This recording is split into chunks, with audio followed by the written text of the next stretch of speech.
historicamente, principalmente na Europa, se discutia muito que as eleições elas deveriam ser utilizadas, né, como uma espécie de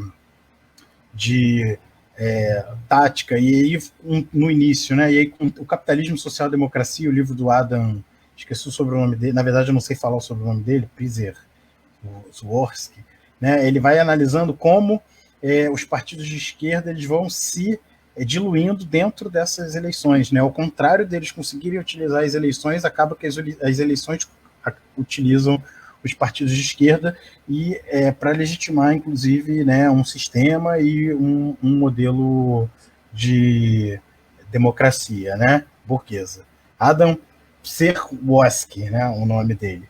Enfim, aí, dentro disso eu queria entender como que você, Caio, e, óbvio, o seu partido vem essas eleições, né, burguesas. Se vem ela como finalidade ou se a vem como uma tática ou uma estratégia de, enfim, de amadurecimento, de trabalho de consciência. Excelente pergunta, Maurício, obrigado. Acho que essa é uma questão que a gente deve discutir partindo do pressuposto de que o amoldamento de determinadas organizações da esquerda, a integração de determinadas organizações da esquerda à ordem, vai muito além de uma aposta ou não, de uma participação ou não nos espaços institucionais e nas eleições. Eu acho que, ao contrário, a forma como se dá a participação nas eleições é muito mais a consequência do que a causa do problema. Porque a causa acho que é mais profunda. Eu acho que ela tem a ver, principalmente nos anos 90, com uma leitura de que o capitalismo é insuperável, de que o capitalismo é eterno. E uma vez aceita esse pressuposto, se abandona o debate de uma ruptura revolucionária com o modo de produção capitalista, com a sociedade burguesa, e se parte para um debate de como humanizar o sistema, de como administrar a ordem numa perspectiva de amenizar os seus efeitos mais danosos para a maioria da população, não é? Então, creio que isso é a questão de fundo. É óbvio que esse é um debate muito mais complicado. Se você deu o exemplo do eurocomunismo, que ele parte de uma concepção equivocada do que é o próprio Estado, né? Eu acho que é necessário ter muita clareza da teoria marxista do Estado enquanto um instrumento de dominação de classe. E aqui no Brasil, mais uma vez, existe uma certa transposição desse debate, ao meu ver, um tanto quanto mecânica e equivocada, que dá conta de que nós entramos no mundo ocidental. O Brasil se tornou uma sociedade complexa, né? Um país muito urbanizado, com capitalismo muito desenvolvido, e que, com isso, o Estado passou a ter um caráter mais permeável, né? E a sociedade civil deixou de ser gelatinosa e passou a ser mais consistente. E aí que, portanto, se tornou possível disputar por dentro o Estado burguês, resumindo muito, né, a teoria. E não é bem assim, né? Por dois motivos. Vou começar pelo mais simples. Primeiro, que considerar o Brasil, que é um país de capitalismo dependente, né, inserido num contexto latino-americano, no mesmo patamar de potências da Europa Ocidental, por exemplo, me parece muito equivocado, né, para pensar, seja a teoria econômica, seja a teoria política. E segundo, porque mesmo na Europa Ocidental, dizer que o processo de organização dos trabalhadores e o caráter da revolução é diferente, obviamente, né, de fazer essa luta, de fazer essa resistência contra uma autocracia, contra uma monarquia, ou mesmo contra uma ditadura, né, não significa uma mudança no conteúdo estratégico do que é o socialismo. Evidentemente, Maurício, não é igual fazer a luta de classes num país de democracia burguesa, representativa e liberal, ou num império, né? Agora, isso muda a forma da luta, mas a questão do conteúdo continua ou deveria continuar partindo da concepção de que, por mais que varie na sua forma, o Estado não deixa de ser um mecanismo de dominação de classes e, como tal, ele está sempre a serviço da manutenção de uma determinada ordem e que, portanto, por mais que a gente possa compreender diferentes variações na tática da luta política, de acordo com as realidades, né, específicas, isso não exclui, e aí que eu queria fechar essa ideia, né, isso não exclui a necessidade da ruptura. Né, a necessidade da ruptura. Então, acho que isso é uma discussão mais de fundo, mais estratégica, e que a forma com que algumas organizações priorizam o processo eleitoral ou submetem toda a sua atuação política ao calendário das eleições é muito mais, como eu disse, um efeito desse entendimento do que propriamente uma causa.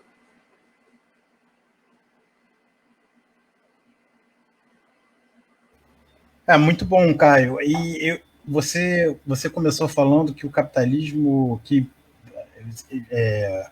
muitos partidos de esquerda acabam vendo o capitalismo como insuperável, né?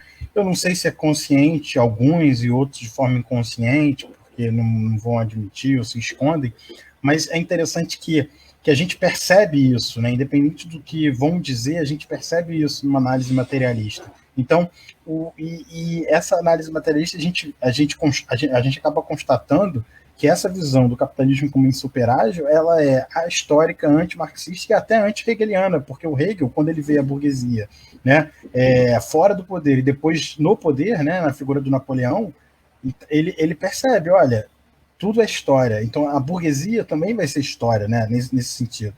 E é isso, e a análise dialética, a gente vai fazer a dialética e nós, como marxistas, vamos fazer, a gente vai aplicar o materialismo dialético, a gente vai perceber que também é história. E é óbvio que o capitalismo, ele, a todo momento, ele vai querer se colocar como insuperável, seja quando tiver um grande contraponto, como teve a União Soviética, mostrando que construindo a social-democracia, seja agora erradicando, tentando retirar, diminuir, cada vez mais restringir a possibilidade de divergência, né? Enfim. Não sei se você tem alguma consideração nessa minha réplica. Eu, na verdade, queria aproveitar, eu concordo, me sinto contemplado com a sua réplica. Eu queria aproveitar, na verdade, para acrescentar uma informação que eu não disse ao me apresentar, que é o fato de que as pessoas podem, né, conhecer melhor o material que a gente está produzindo nas redes sociais. E aí, para facilitar, eu reuni todos os links no Linktree. Então, no linktree.com/o Caio Andrade, linktree.com/o Caio Andrade, tem lá o acesso para o meu canal no YouTube, para minha conta no Twitter, no Instagram, no Facebook e também um canal de transmissão no Telegram. Caio, você pode me mandar esse link por WhatsApp, que aí eu colo aqui nos comentários. Combinado, tá? Vou mandar. Beleza? E então, Caio, como eu te falei, a gente faz aqui uma espécie de roda viva de esquerda, né? Então eu vou colocar aí o meu primeiro camarada que vai te fazer uma pergunta, que é o Silvio. Não sei se o Silvio já está a posto. Ele vai estar vai ficar você e ele, né? Eu vou ficar só nos bastidores agora. Então é isso. Aposte, Silvio. Oi, Caio, está me ouvindo? Estou ouvindo. Boa noite, companheiro. Prazer em recebê-lo aqui, né? A gente está ouvindo todas as vozes do campo progressista e não poderia deixar de ouvir a de vocês, né? Do PCB também, né? A gente tem que somar, né? E eu tenho uma questão assim que a gente evidentemente que poderia estar falando mais da cidade, né, do município, mas eu tenho uma questão mais geral. Hoje, não sei se hoje ou ontem, algum dia desses, o Breno Altman lançou um artigo falando sobre tática e estratégia, que é um assunto que você mais ou menos tocou aí, né? E ali tem uma expressão-chave para mim, que é importantíssima, que é descolamento do povo, né? Uma coisa a evitar, né? Em qualquer sentido, né? Se a gente quer chegar a algum lugar, né, melhor, né? E assim, é lógico que tem que ter vontade política, é lógico que tem que ter utopia naquele sentido do Galeano, né, de que mesmo que seja utopia, é alguma coisa que te levanta, te faz caminhar, né? Mas a gente também tem, sempre teve, né, e quem tem mais cabelo branco, como eu, né, isso é mais, percebeu isso com mais adiante, né, que a onipotência, que é uma coisa muito típica da juventude, né, ela não se realiza, né, muitas vezes, né, acha-se que pode tudo só de falar, quero isso e pronto, vai acontecer, né. E também o voluntarismo, também é uma coisa que é impeditiva só, o voluntarismo pelo voluntarismo, é impeditivo, né. Assim, como é que você vê o PCB vê hoje essa questão da tática e da estratégia e dessas coisas que são meio impeditivos mesmo de você... Você faz todo um enunciado, eu quero isso, quero aquilo para o povo, para, né, o país, não sei o quê, e não consegue muito realizar porque, né, tem esses entraves todos, né? Essa é a minha pergunta. Ótima questão. Eu quero começar dizendo o seguinte: nós vivemos um período de crise de um ciclo, porque, na verdade, acho que a primeira questão que a gente deve levar em consideração é que existia, em grande parte na esquerda, a crença numa determinada estratégia, a chamada estratégia democrática popular, que dizia que era possível combinar crescimento econômico com distribuição de renda e, do ponto de vista político, um aprofundamento progressivo da democracia. O que a gente precisa levar em consideração é que a realidade mostrou que não era possível.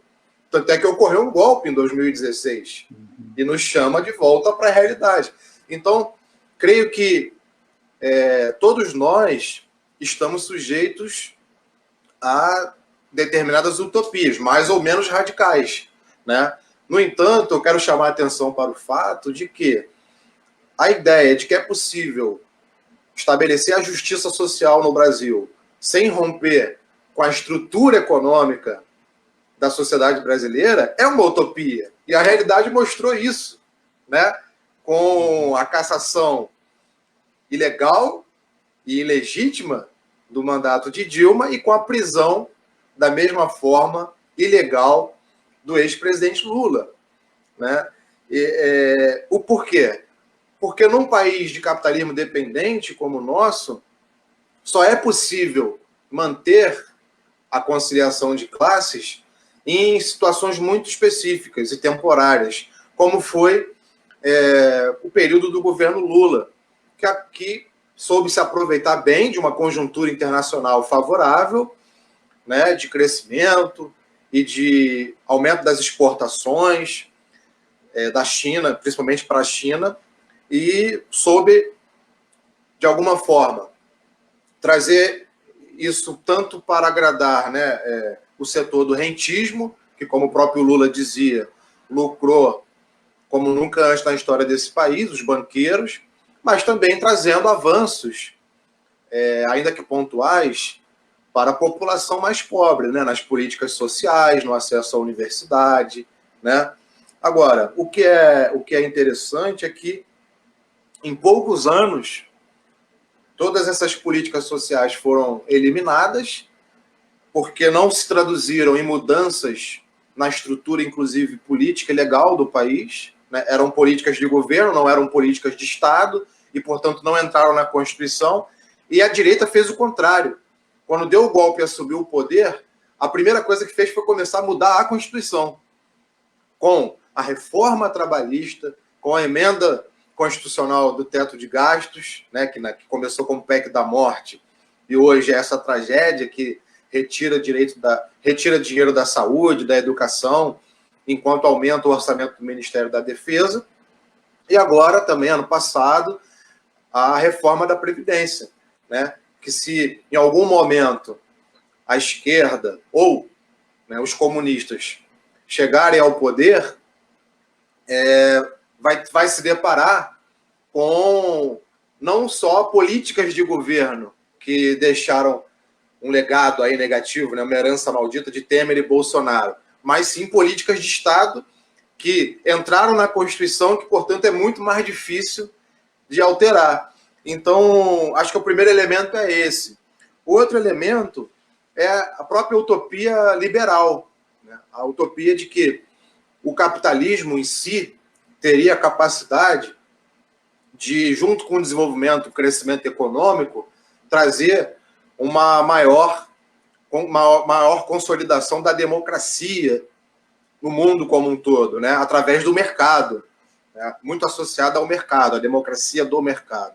E na prática, o que a gente vê é totalmente diferente. A gente vê uma democracia que funciona para uma minoria da população, principalmente, né, a população branca e rica, enquanto que a população das favelas, negra, nunca viu democracia na vida, não sabe o que é, porque ali o Estado entra, arromba a porta sem mandado judicial. Ali o Estado mata primeiro para depois perguntar, né? E mesmo depois de morto ainda tem que provar que não era bandido, que nunca teve passagem pela polícia, porque o pressuposto é que é criminoso, né? Então, é necessário levar em consideração esses aspectos e, claro, né, para concluir essa resposta, o comunismo como tal nunca se realizou, evidentemente, mas eu não faço parte daquele grupo de comunistas e socialistas que nega todas as experiências concretas, que de fato é uma coisa um tanto quanto contraditória, né? Você se diz comunista ou socialista, toda vez que acontece uma revolução socialista e ela é aplicada nas condições históricas limitadas de cada realidade em que ela acontece, o intelectual comunista ou o militante comunista se coloca contrário àquela posição. Eu acho um tanto quanto contraditório, principalmente quando se é contra todas, né, as experiências socialistas.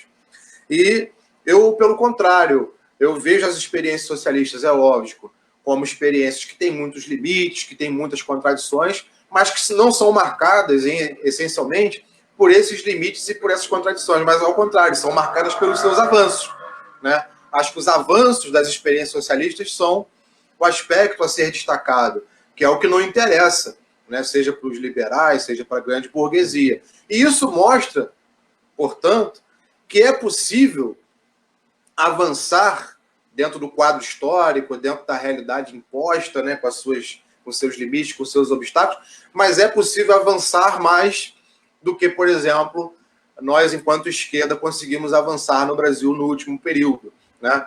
Até o próprio caso da Venezuela é exemplar nesse sentido. Por quê? Porque mesmo com a crise econômica grave, mesmo com a crise política grave, mesmo com a sabotagem direta, explícita do imperialismo, financiando a oposição, financiando terrorismo para matar o presidente, para estabelecer um golpe, né, verdadeiramente, o governo e o povo, em especial o povo venezuelano, segue resistindo, né? Enquanto aqui no Brasil bastou uma votação para encerrar toda uma experiência, todo um período histórico. E aí que o Altman fala do descolamento do povo, né? Quer dizer, ele não fala especificamente só em relação a isso, né? Mas sem povo não vai, né? Para qualquer partido de esquerda está colocado esse desafio, né? Sem povo não vai. Você pode ficar horas pensando táticas, discutindo estratégias, mas sem povo não vai, né? E esse está aí um exemplo, né? Houve toda essa expulsão da Dilma, prisão do Lula, injusta e tudo, e nem por isso houve a tal mobilização que se requer para esses momentos, né? concordo plenamente. Eu acho que essa é uma crítica, na verdade, uma autocrítica, talvez a principal que a gente deva se fazer hoje, né? Onde estamos enquanto esquerda, enquanto comunistas? Nós estamos nas periferias, nós estamos nos bairros proletários, nas favelas. Acho que essa é a principal preocupação. Se não estamos, né, por que não? Será que temos que desenvolver uma linguagem? Será que estamos muito presos, por exemplo, ao espaço da universidade, da academia? Isso, até certo ponto, é bom, né, é importante para desenvolver a formulação, a teoria, mas acaba, de certa forma, afastando, né, do chão, do povo, né, do dia a dia, não só a linguagem, mas a própria experiência concreta. E aí a gente tenta avançar nesse sentido, né? Eu, por exemplo, eu sou de Campo Grande. Então, em Campo Grande, a gente sente muito, na prática, o que é viver na periferia de uma metrópole, de um país de capitalismo dependente, né? Você sofre muito com a precariedade e com os altos preços dos transportes públicos, né? Você sofre com a ação da milícia, enfim. E até mesmo para se organizar politicamente é difícil, né? Ainda mais aqui no Rio de Janeiro, uma cidade onde uma vereadora é assassinada e até hoje a gente não sabe quem mandou matar a Marielle, né, por exemplo. Então, de fato, o desafio não é pequeno, mas creio que cabe a todos nós fazer como nós estamos fazendo aqui hoje, né, dialogando, conversando para tentar encontrar as melhores saídas, né, para um projeto de transformação que tenha consistência, que tenha tarefas de curto, médio e longo prazo. Obrigado. Eu que agradeço. E ainda não. Caio, a Débora, que está acompanhando a gente pelo YouTube, ela também faz parte do Articulação Judaica, ela perguntou, quando você falou em algum momento sobre utopia, né, e em relação ao momento que a gente vive hoje, né, possibilidades, e ela perguntou se não seria uma distopia. Então, estou só... Essa pergunta, eu acho que ela está dentro dessa, eu vou me retirar só para você... Boa questão. Eu acho que como o fato de ter um presidente fascista, como nós temos hoje, de fato torna a questão da Débora muito pertinente, porque o que nós estamos vivendo não é um desvio ou uma ruptura com o pensamento burguês e liberal. É o contrário, é a sua radicalização. A gente não pode esquecer que o liberalismo, desde a sua origem até toda a sua execução histórica, ele sempre foi marcado, seja pelo apoio explícito à escravidão, como nos clássicos, né, do liberalismo, a exemplo de John Locke, seja pelo envolvimento direto na dominação e no massacre colonial de diversos povos, como foi sobretudo em África e em Ásia, seja no apoio direto a golpes militares e ditaduras, como ocorreu na América Latina. E o fascismo é justamente a radicalização dessa tradição, na nossa compreensão, e a radicalização a tal ponto que passa a ser praticada no interior da própria Europa e contra povos também de cor branca, né? E isso cria, né, para o conjunto da humanidade uma leitura um tanto quanto seletiva da história. Quer dizer, nós devemos denunciar todo o colonialismo, todo o racismo, né? Não apenas o colonialismo, o racismo aplicado contra povos que têm a pele branca, né? Todos eles são uma expressão da barbárie do capital, seja nas suas formas, né, que preservam no centro do capitalismo, nos países chamados desenvolvidos, formas mais democráticas, enquanto na sua política externa implementam o imperialismo mais agressivo, seja quando no interior das próprias potências, nos próprios países centrais do capitalismo, se passa a desenvolver uma política de extermínio mais direto do diferente, né, do outro. E eu acho que os Estados Unidos é um exemplo, né, muito claro nesse sentido, inclusive está sendo hoje palco de grandes protestos pela forma como trata a sua população negra, né? Isso dentro da maior potência do mundo. E na Europa, hoje, você tem essa discriminação muito voltada para os imigrantes. Então, é uma marca, né, genética do capitalismo, a questão do racismo e essa distopia, né, dialogando aqui com a Débora, infelizmente, ela é a realidade hoje no Brasil, não que a gente esteja vivendo um regime fascista, né, mas que o nosso presidente é um fascista e que seu horizonte estratégico é esse, né, e que se a gente não se organizar para lutar, para derrotar esse projeto, né, precisamos ter clareza de que, ainda que ele tenha mudanças táticas ao longo do caminho, como andou recuando mais no último período, a gente não pode ter a ilusão de que isso significa uma mudança da perspectiva estratégica de Jair Bolsonaro, que é, e continua sendo, sempre foi, fascista.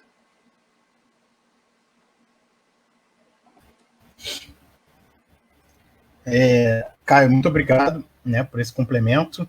Agora eu vou passar a palavra ao Miguel Tarnopolsky para ele fazer alguma pergunta. E é isso. Miguel. Opa, boa noite, Maurício. Boa noite, camarada Caio. Boa noite a todos e todas. Queria agradecer primeiramente, né, o convite do Articulação Judaica de Esquerda. Meu nome é Miguel Tarnopolsky Vieira, eu sou cientista político. E, enfim, eu estava ouvindo aqui, vem muitas questões à cabeça. Se possível, eu queria dividir minha pergunta em duas partes, né? Eu acho que a gente já acumulou aqui... Estou escutando o Miguel. Alô? Estamos escutando agora? Creio que tem a ver com a conexão. Tá falhando. Então depois eu volto. Miguel, faz a pergunta, qualquer coisa eu repasso para o Caio.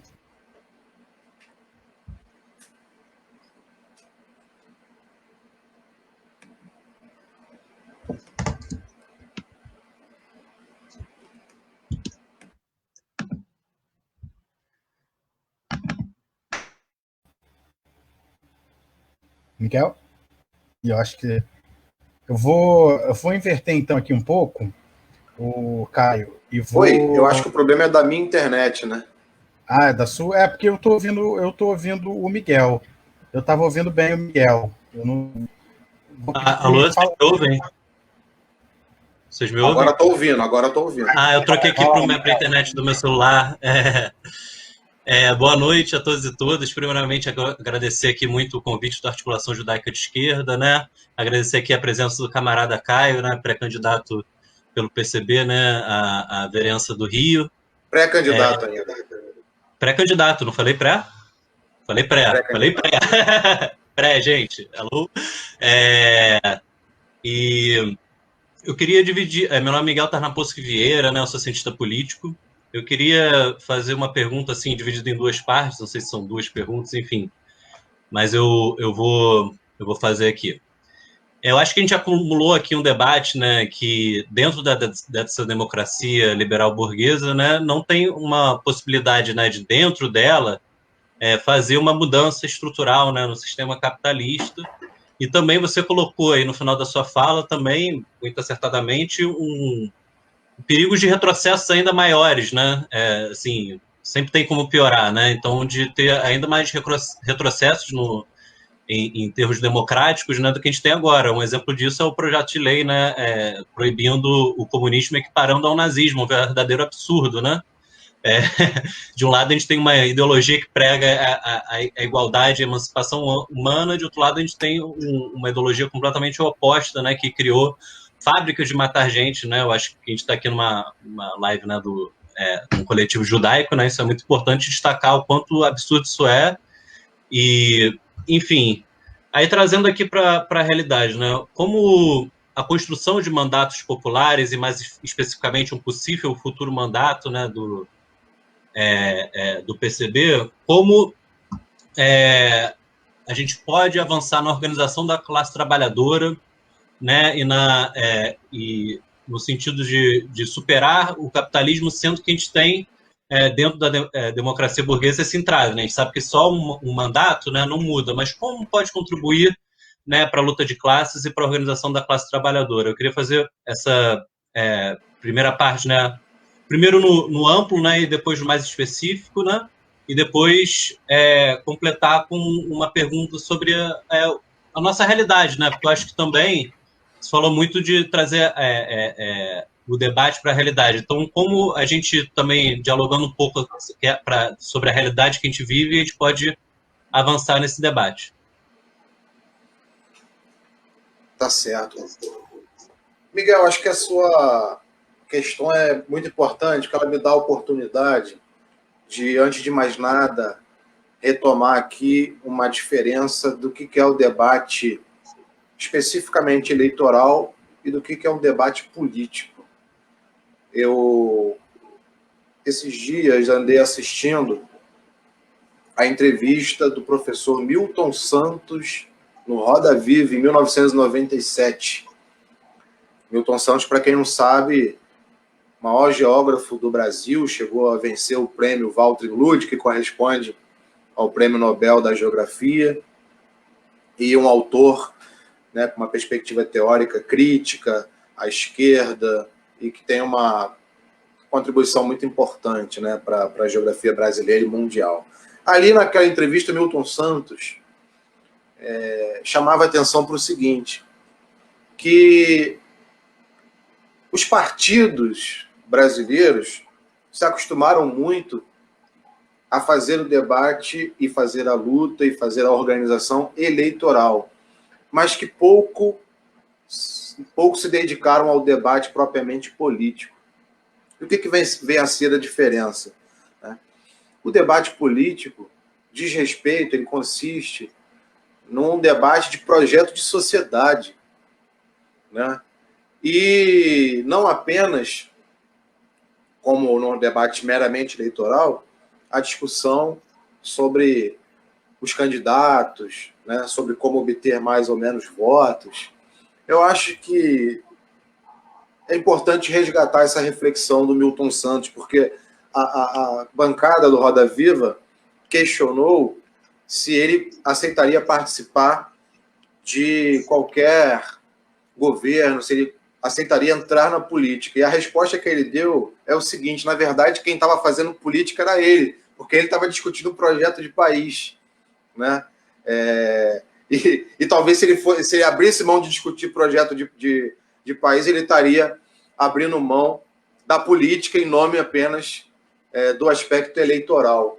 Então, creio que a gente deve participar do processo eleitoral e que é importante a gente eleger parlamentares de esquerda, socialistas, comunistas, mas tendo em vista qual é a estratégia, qual é o programa que a gente defende e a serviço de qual proposta, qual projeto de sociedade a nossa participação nas eleições e os nossos mandatos, né, estarão trabalhando. A serviço de quê? A serviço de uma mera administração diferenciada da sociedade capitalista, a serviço de uma ilusória possibilidade na humanização do capitalismo brasileiro, ou na perspectiva do seu reformismo fraco, né? Enfim, creio que essa perspectiva ela significa abrir mão de um projeto de sociedade de fato radicalmente diferente, né? Sem a exploração, sem o mercado à frente das necessidades humanas, né? Enfim, a gente defende uma sociedade em que a vida esteja acima do lucro. E na pandemia isso está muito claro.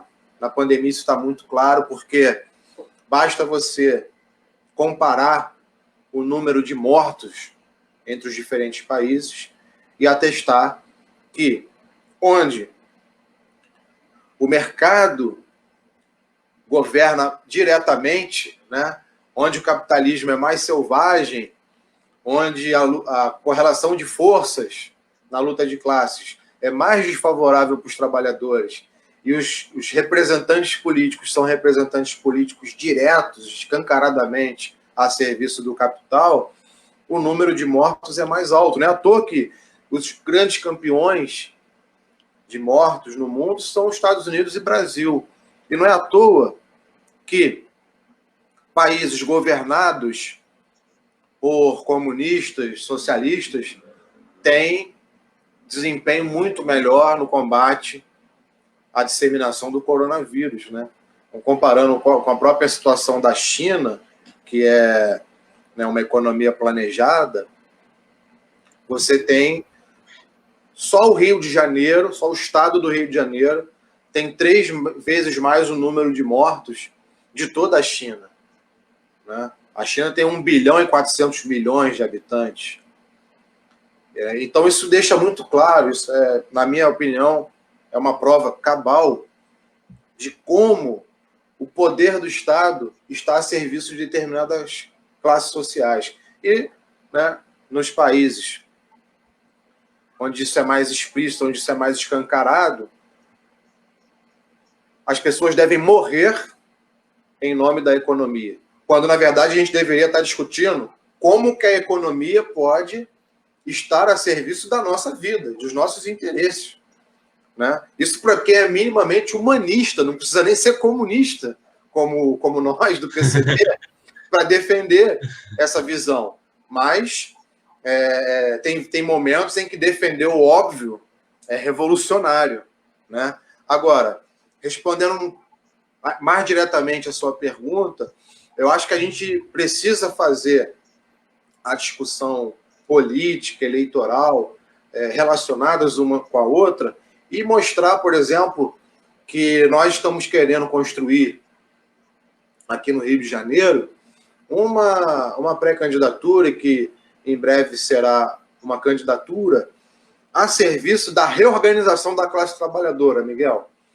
Nós temos uma avaliação que a classe trabalhadora está desorganizada, está fragmentada e está carente, desarmada de um projeto claro de ruptura com o capital e da construção de uma alternativa socialista.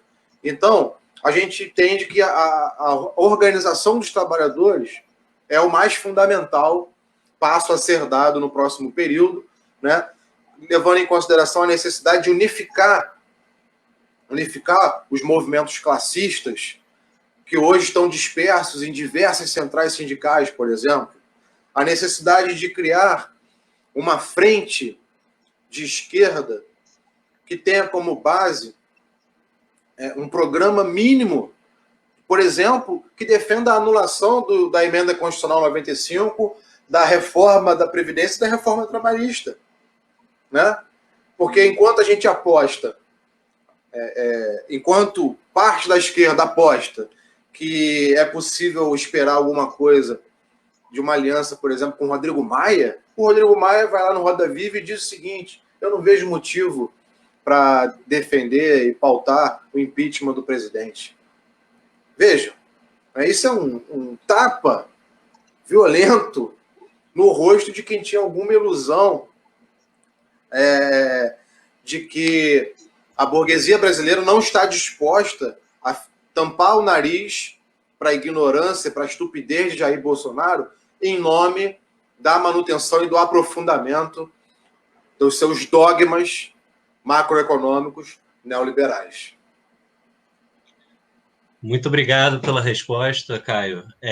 Se possível, eu queria só complementar, eu acho que assim, já trazendo um pouco para o nosso debate, né, da cidade do Rio de Janeiro, e eu estava pensando aqui em que tema eu trazia, né? E eu acho que a gente pode falar um pouco, são tantas coisas que são difíceis, né, de escolher, né, porque é impressionante como a capacidade, né, da burguesia, né, de implantar suas políticas, né? E aqui a gente está aqui com o governo, né, municipal que muito afinado, né, com o governo federal. Então a gente tem de um lado a reforma administrativa, que tira vários direitos adquiridos, né, dos servidores, inclusive falando aqui bem legalmente, né, para o nosso público entender, se antes a gente tinha um apreço pelo serviço público, né, pela impessoalidade, enfim, vários princípios, né? Agora, dentro da reforma administrativa, você coloca outros princípios que são muito subjetivos. Isso abre espaço para o que eu acho que tudo bem existir em cargos comissionados, né? Mas abre espaço para você voltar, né, a um retrocesso, a um estágio muito pior, né? Que era quando a gente contratava no Estado por critérios políticos econômicos, né? E a gente viveu isso aqui na cidade do Rio de Janeiro com os guardiões do Crivella, né? Então, a gente viu assessores comissionados em desvio de função para constranger, né, a imprensa de cobrir o caos que está, né, a nossa saúde, né? Então, eu queria que você comentasse um pouco desse caso, visto que a gente... Um caso tão óbvio, né, que todo o povo está pensando, não, isso aí é caso de retirar, é caso de impeachment. Está claro que houve um crime, né, de um crime que abre espaço para isso, né? Então, como a gente pode compreender que a Câmara, né, vota contra esse pedido de abertura, né? Então, meu tempo acabou aqui, só para deixar essa questão no ar. Boa noite a todos. O Miguel, Caio, antes de você responder, não é que acabou não, Caio, é porque tem uma pergunta no YouTube que eu acho que entra na resposta a essa que você fez, Miguel. Então eu vou ler aqui rapidinho. Não, mas pode me dar o tempo mesmo, senão eu vou falando, né? Não, tranquilo. Foi a Nava que fez a pergunta, né? Ela fala que ela está muito preocupada, né, com a nossa cidade. Vivemos no Rio uma ameaça assustadora, que ela entende que as próximas eleições, né, são bastante preocupantes, e aí ela pergunta qual é a opinião do Caio sobre uma frente de esquerda, uma frente progressista contra o fascismo. Eu acho que vai nesse sentido também, né, das eleições e de pensar a cidade. Vou colocar aqui, a pergunta dela já está aqui. Vou sair. Tá ótimo. Eu vou dialogar primeiro com a pergunta do Miguel, que fez uma excelente relação entre a situação do Rio de Janeiro, com o caso dos guardiões do Crivella, e a reforma administrativa. Notem, essas situações, esses debates estão profundamente relacionados, porque o que de fato se espera de uma contrarreforma como essa, contrarreforma administrativa, é que haja cada vez mais guardiões do Crivella e Queiroz no Brasil inteiro. Afinal de contas, uma coisa é o que se fala para quem defende a contrarreforma, outra coisa é o que ela é na prática. Da mesma forma como se disse que a reforma trabalhista e da Previdência iriam gerar crescimento econômico, emprego, confiança, e hoje o Brasil, né, tem um desemprego maior, mesmo antes da pandemia, a culpa não é do coronavírus, né? Você tem um desemprego maior e o nível de vida pior do povo brasileiro, não se engane, a contra-reforma administrativa vai no mesmo sentido, porque ela diz que combate os privilégios. Mas o próprio Paulo Guedes, sempre, né, cometendo sincericídios, disse que defende o aumento do teto do funcionalismo para quem ganha só R$39 mil, né? Mas quer o fim da estabilidade, o achatamento do salário do professor que ganha R$1.700, né? Ou que ganha R$1.180, como é o caso aqui do Rio de Janeiro, início de carreira, não é? Então, ele diz que vai combater privilégios, ele vai aumentar os privilégios, porque os que têm os maiores salários não entram na reforma, os oficiais das Forças Armadas, os juízes, os desembargadores, os políticos. Se a reforma é boa, por que não vale para eles? Interessante, né? Para se pensar. Se diz que vai combater privilégios, vai aumentá-los. A questão da estabilidade é essencial. Por quê? O que se quer com a estabilidade? Demitir maus funcionários? Veja, a legislação já tem o estágio probatório, já tem as regulamentações para avaliação do trabalho. O que se quer com o fim da estabilidade, na verdade, é demitir quem não entra no esquema, né? Imagine aqui a situação do Rio de Janeiro. Um funcionário concursado aceitaria uma ordem do prefeito de ir para frente do hospital, constranger usuários do SUS que estão criticando o serviço ou o trabalho de jornalistas? Jamais um servidor concursado com estabilidade aceitaria uma ordem como essa. No entanto, né, o trabalhador que não tem estabilidade ou aceita uma ordem absurda desse tipo, ou ele é mandado embora. É isso que os governantes de direita querem. Querem funcionários que devam favor a eles. Querem funcionários que entrem nos seus esquemas. É para isso que serve a reforma administrativa. Para mandar embora quem denuncia chefes corruptos, quem questiona o governo, quem luta por seus direitos, quem defende mais verbas para a saúde e para a educação, por exemplo.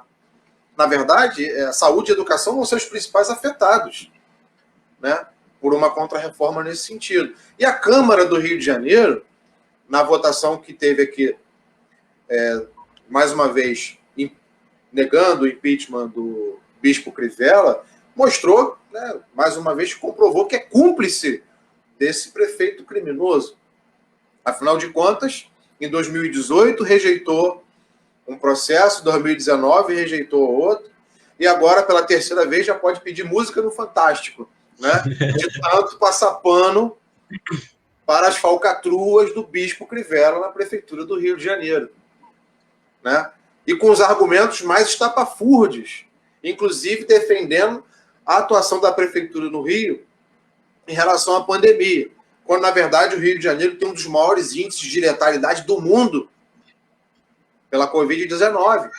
E o prefeito Crivella deixou a cidade absolutamente despreparada, com a saúde desmontada para enfrentar uma pandemia grave como essa, demitindo mais de 4 mil funcionários, desmontando mais de 200 equipes nas clínicas da família, promovendo assédio moral contra os profissionais da saúde, atrasando salário, terceirizando. Quem ganhou com isso foram só as OS. A população, né, amargou aí mais de 10 mil mortes. Obrigado. Um abraço. Ô, Caio, você disse que ia responder primeiro a do Miguel e depois a da Nava. Já... Vamos lá. Vamos agora dialogar aqui com a Nava Hanna. Isso. Ela está preocupada com as eleições e queria saber a minha opinião sobre a frente de esquerda. Veja bem, companheiro, esse é um assunto complicado. Vou tentar aqui te explicar o que eu penso sobre ele. Eu tenho uma posição de que uma coisa é unidade de ação, a outra coisa é frente. Então, por exemplo, hoje, a consigna fora Bolsonaro, ela se tornou consensual na esquerda. Vamos lembrar que no início não era, mas hoje ela é uma consigna consensual, o fora Bolsonaro. Nesse sentido, toda ação, toda iniciativa concreta que vá na direção de lutar por essa bandeira, nós estaremos juntos, com ou sem frente, para dar um exemplo aqui de unidade de ação. No entanto, para discutir uma frente, essa discussão não deve se dar apenas em torno de um nome, sendo coerente com o que eu acabei de falar anteriormente, sobre a diferença entre política, debate meramente político e debate puramente eleitoral. Então, a discussão de uma frente não se dá em torno de nomes, acho que ela se dá em torno de programas. Óbvio, se uma organização política exige, para participar e construir uma frente, que as demais organizações tenham estratégias idênticas às suas, elas não estão querendo unidade, né? Afinal de contas, se todos nós pensássemos igualmente, estaríamos no mesmo partido, né? Então, é uma certa hipocrisia dizer que você quer construir uma frente, mas se os demais organizações não têm um programa igual ao seu, aí você não participa da frente, né? Eu acho que seria mais honesto dizer a verdade que não está defendendo a unidade. Está defendendo a autoconstrução nesse caso, né? No entanto, por outro lado, é necessário haver critérios, né? Não se pode formar uma unidade sem critérios. É necessário ter critérios, ainda que mínimos, né? Então, eu vou dar um exemplo aqui de critérios mínimos. Não me entra na cabeça estabelecer uma frente, por exemplo, com quem está aplicando a reforma da Previdência nos estados e municípios, né? que é o que está acontecendo em vários governos e prefeituras do Nordeste, por exemplo, com partidos ditos de esquerda. Por quê? Porque isso é um dos elementos mínimos, na minha avaliação, para se discutir a composição de uma frente. Muito embora possamos estar juntos em unidade de ação pelo fora Bolsonaro, ou, né, pela luta antirracista, antifascista, por exemplo. Mas marcharemos separadamente na defesa dos direitos dos trabalhadores, porque não me parece concebível construir frente com quem defenda a reforma da Previdência, por exemplo, ou com quem, vamos ser mais claros, né, com quem simplesmente questiona o governo Bolsonaro, mas não questiona, por exemplo, a sua política econômica comandada pelo Chicago Boy Paulo Guedes.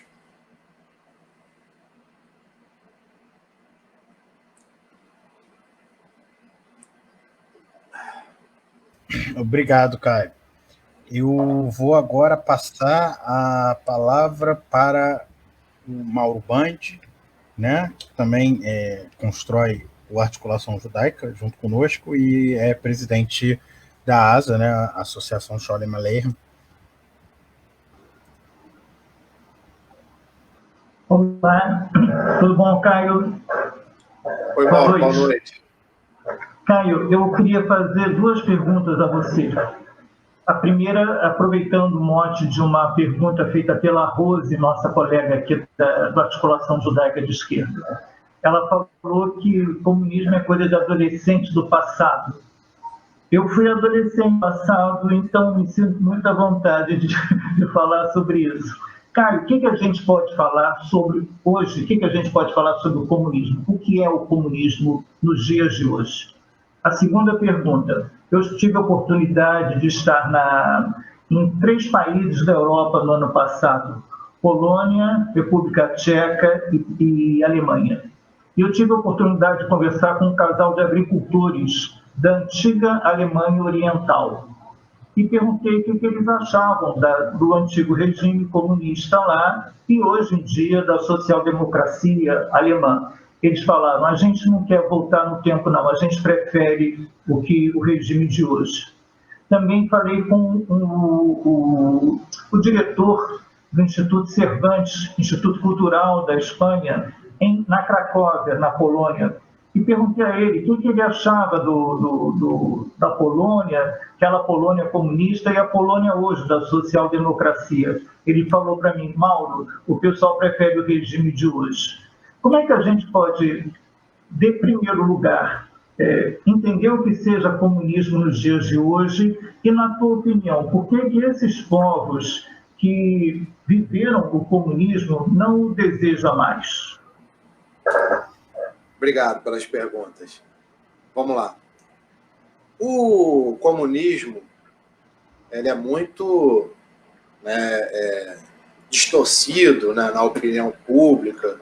Basicamente, tudo que há de ruim se atribui ao comunismo, enquanto se apagam as suas contribuições para os grandes avanços obtidos pelo conjunto da humanidade, né? Vamos lembrar que, na sua origem, as próprias revoluções burguesas não romperam com a escravidão.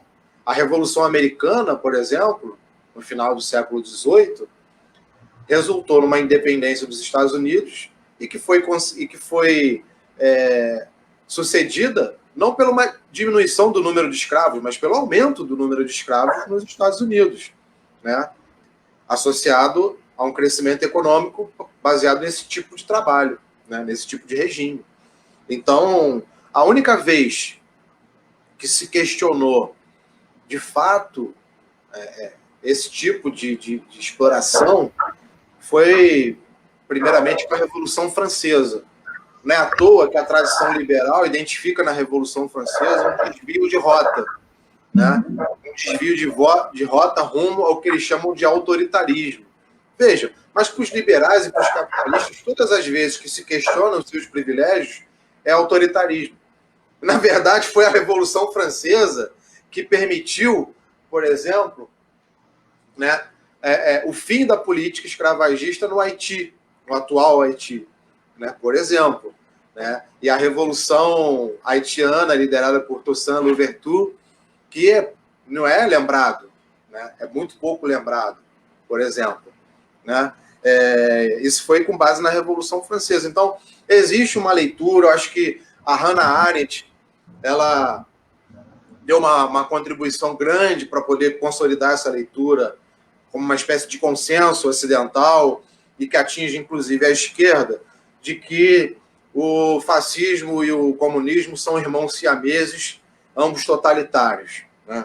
É importante identificar que esse é um discurso que, infelizmente, né, não condiz sequer com a própria produção intelectual da autora, né, do que ela escreveu antes, nem mesmo no próprio livro, né, sobre as origens do totalitarismo, nos capítulos anteriores, não são coerentes com o final da obra, com o terceiro capítulo, que produz essa analogia, essa falsa simetria entre comunismo e nazismo, e acabou se tornando um instrumento aí, anticomunista da Guerra Fria, e que é utilizado até hoje, infelizmente. Então, na verdade, né, o comunismo sempre esteve associado às grandes lutas por reconhecimento na humanidade. Seja pelo reconhecimento de que os homens e as mulheres são iguais entre si e que, portanto, a escravidão é moralmente inaceitável, seja pelo reconhecimento das mulheres, né, como seres humanos, não de segunda categoria, mas iguais e que, portanto, deveriam ser portadoras dos mesmos direitos, né, seja contra a discriminação que Lozodo chama de discriminação censitária, né, que, vamos esquecer, muitas democracias, inclusive no Reino Unido, até mesmo no Brasil, no início da República Velha, estabelecia critérios econômicos para ter acesso ao voto, por exemplo. E os comunistas sempre estiveram do outro lado da história, combatendo as discriminações, defendendo o reconhecimento das mais diferentes segmentos da sociedade e combatendo as opressões do capitalismo.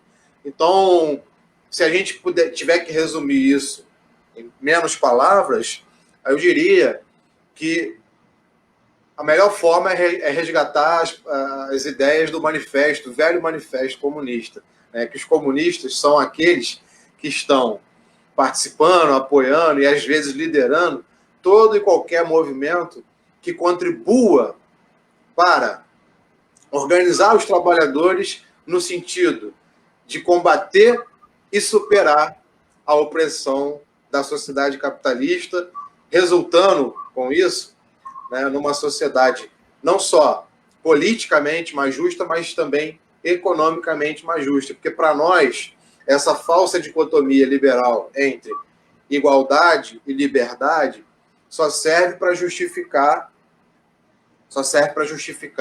a manutenção da ordem vigente. Para nós, uma coisa não caminha sem a outra. E o que os capitalistas defendem, sempre defenderam e continuam defendendo, é que nós devemos sacrificar a igualdade em nome da liberdade. E a gente acaba não tendo nenhuma das duas. Ou melhor, acaba tendo, mas por uma parcela muito reduzida da população mundial. Né? Muito reduzida. Então, eu acho que não é fácil essa tarefa, né, de defender o comunismo, que o comunismo está sempre sendo perseguido, mas ele é muito perseguido porque, de fato, é a visão de mundo, é a tradição política que questiona o capitalismo nas suas raízes, que ameaça a própria estrutura do sistema. E é por isso que são os inimigos principais, né, dos defensores da ordem, enquanto que outros críticos da sociedade vigente até defendem algumas mudanças, algumas melhorias, mas sem atacar os pilares, vamos dizer assim, da sociedade capitalista, né, que são a propriedade privada, a mercantilização da vida, né, a força de trabalho como mercadoria e a acumulação privada da riqueza que é produzida socialmente. Né? Agora, sobre a outra pergunta, a questão do leste europeu, eu não teria uma conclusão de que o povo daqueles países são contra o comunismo e preferem a situação atual com base em experiências isoladas, né? Eu acho até o contrário. Acho que as pesquisas de opinião, elas apontam o inverso, apesar das pessoas que você conversou terem essa opinião, mas um estudo estatisticamente mais confiável, né, vamos dizer assim, que faça uma pesquisa mais ampla, né, na população, das vezes que foi feito, pelo que me consta, identificou o contrário, que a maioria da população defendia, né, tinha saudades do período socialista.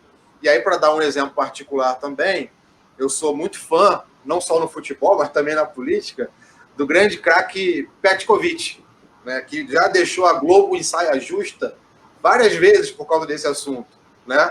Porque toda vez que ele é questionado, ele defende que ele sente saudade do período, né, em que ele viveu na Sérvia, né, que fazia parte da Iugoslávia, enfim, da antiga Iugoslávia, em que ele dizia que no período socialista era muito melhor, que não tinha desemprego, né? Inclusive, como atleta, destaca a questão do incentivo para o esporte, por exemplo, né? Então, está aí um caso importante, né? O Petkovic, o grande craque aí, terror dos vascaínos e dos defensores do capitalismo. Obrigado, Caio. Obrigado, eu que agradeço. Um abraço. Eu não tenho medo do Pet, não, hein? Enfim, apesar de ser vascaíno. Eu queria aqui, primeiro, eu vou deixar você, Mauro, porque eu queria complementar isso aí, mas eu queria destacar que a Rose, ela, na verdade, ela fez um comentário criticando, né? Fazendo uma crítica a quem critica o comunismo como sendo algo de adolescente do passado, né? Enfim, ela pediu para eu fazer essa retificação, né? E aí eu queria fazer duas menções, né, a um artigo que eu escrevi, que publiquei hoje, né, no Viu Mundo. Um dele, eu uso o PET nele, né, para dar alguns exemplos. E também, o Mauro, eu cito uma pesquisa de opinião na Rússia, né, em que as pessoas elas são saudosas, né, do período da União Soviética, e tem muito a ver com aquela questão do espaço de experiência, da distância que a gente tem, né, o nosso horizonte para o passado, horizonte para o futuro, né? Enfim, então, e aí eu acho, e também como a pesquisa é feita, né? Se a gente chegar aqui e perguntar, você é a favor do socialismo, do comunismo? Talvez as pessoas digam que não, porque tem toda uma máquina, né, ideológica que já disse que isso é ruim. Mas se você chegar e perguntar, essa medida aqui, X, que tinha, né? Você não diz que tinha, mas você é a favor disso ou disso? Dessa medida X ou da Y, como é hoje? Eu sou dessa aqui. Como que era, as pessoas elas acabam preferindo o que era antes, né? Então, eu acho que às vezes as próprias medidas são as experiências, né? E determinados detalhes delas ou instituições, né, que elas construíram são melhores para a gente sopesar do que o nome em si, porque dentro dessa máquina ideológica que é o liberalismo não tem como enfim, as pessoas, é muito difícil, né, a pessoa chegar e falar, estou com... Muito difícil. Obrigado, Maurício. Falou, Mauro. Agora, o Caio, tem ainda o Rodrigo e o Bernardo, né, para fazerem perguntas. Eu queria dizer que o Miguel, quando ele falou aqui, né, para gente, que tem um documentário de pessoas da Alemanha Oriental falando sobre comunismo. Muitos falam que antes a vida era melhor. É interessante também ver que na Rússia na Rússia cada vez mais estão saudosos, né, da União Soviética, enfim. E aí eu queria pedir para o Rodrigo, para ele me autorizar, para eu não esquecer aqui, porque eu queria botar duas perguntas de duas camaradas também do Articulação que estão nos acompanhando pela rede, e aí depois eu passo para ele. Deixa eu ver se ele me autoriza aqui. Rodrigo, estou te colocando numa saia justa. Sim. Então, vou fazer aqui. Vou colocar aqui e vou ler para você. Boa noite, candidato, né, pré-candidato Caio. Tem uma pergunta que está na ordem do dia. Qual é a sua opinião sobre a renúncia fiscal em certas situações? o município tem experiências bem-sucedidas nessas questões. Aí depois eu passo para o Rodrigo, e depois do Rodrigo eu leio a pergunta da outra camarada. Eu vou colocar o Rodrigo na tela, porque aí depois ele já conversa direto com você. E aí, Caio, tudo bem? Olá, boa noite, tudo bem? Primeiro eu vou responder essa pergunta, não é isso? Vamos lá. Eu acho que a renúncia fiscal, infelizmente, ela não está descolada das prioridades e das opções políticas dos governos que as aplicam. Então, como nós temos observado, a grande maioria dos casos, prefeituras, governos estaduais, governo federal, absolutamente submissos ao empresariado, aos banqueiros, à especulação imobiliária, às empresas de ônibus, por exemplo. Então, via de regra, essas renúncias fiscais são vendidas como supostamente benéficas para a maioria da população, mas não passa de uma estratégia ideológica de apresentar interesses particulares como se fosse interesse de todos e beneficiar, né, essas corporações. De fato, a gente poderia ter incentivos fiscais para setores prioritários para a população. Por exemplo, alimentos, né? Tributar alimentos é uma coisa absolutamente covarde. Você observa também a própria estrutura tributária brasileira, ela é absolutamente regressiva, né? Ela tributa o consumo. O correto seria a estrutura tributária incidir não sobre o consumo, mas incidir sobre o lucro, sobre a renda, né? Sobre herança, por exemplo, sobre fortunas. Esse deveria ser o alvo de uma política tributária minimamente justa, não digo nem socialista, né? Agora, o que a gente observa não é isso, e não é isso por causa dos interesses políticos daqueles que elegem, né, e daqueles que governam para um determinado grupo minoritário da sociedade. E eu quero me posicionar aqui também contrário à votação que foi feita de renúncia fiscal para as grandes empresas religiosas. Esse é o nome, né? Empresas da fé, que tiveram aí uma benesse bilionária a partir da decisão dos parlamentares, inclusive alguns chamados de esquerda, que decidiram apoiar essa medida na esperança vã de conquistar alguma migalha eleitoral nesse setor. Digo aqui que na mais equivocada tática, né? Que, na verdade, devemos combater a intolerância religiosa, devemos defender o mais absoluto respeito à diversidade religiosa do povo brasileiro, mas não devemos compactuar com charlatanismo e com, principalmente, pastores que se utilizam do discurso religioso e manipulam a fé das pessoas para aplicar na prática o que são grandes projetos econômicos e políticos. Afinal de contas, eles se organizam em partidos, eles elegem bancadas, né? E eles ganham muito dinheiro. Compraram até emissoras de TV e de rádio com essa grana.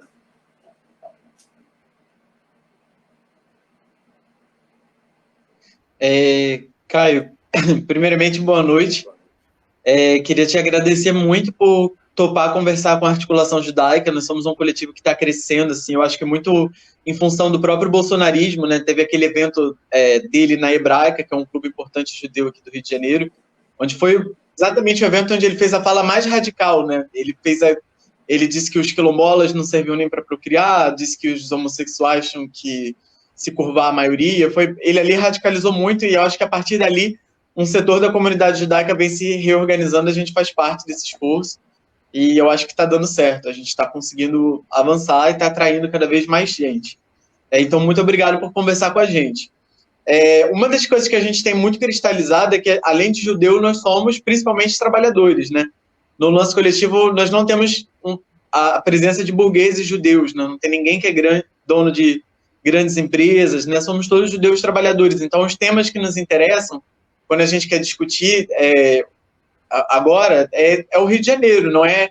É o transporte público, são as políticas públicas, não é? A gente não quer falar só de identidade judaica, pluralidade religiosa, que são assuntos onde às vezes tentam nos encaixar, né?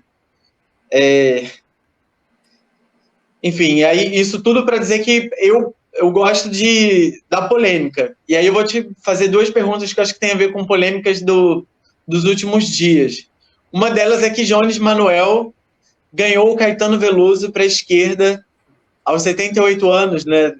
Na minha bolha não se fala de outra coisa, né? Um camarada seu aí do PCB, o Jones, ganhou o Caetano Veloso, talvez um dos maiores artistas em língua portuguesa de todos os tempos, né? Ganhou o cara para a esquerda. Eu estava brincando com o Maurício, que é como o Che Guevara ganhando o Fidel Castro para o marxismo, né? Ele vai lá e apresenta o Marx.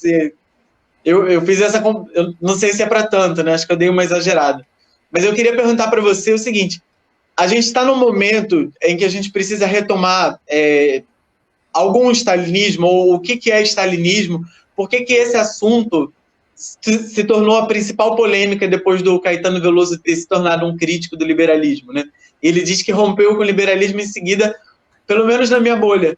O assunto que se instala é se Jones Manuel é stalinista, se Caetano Veloso é stalinista, se Lossurdo é stalinista.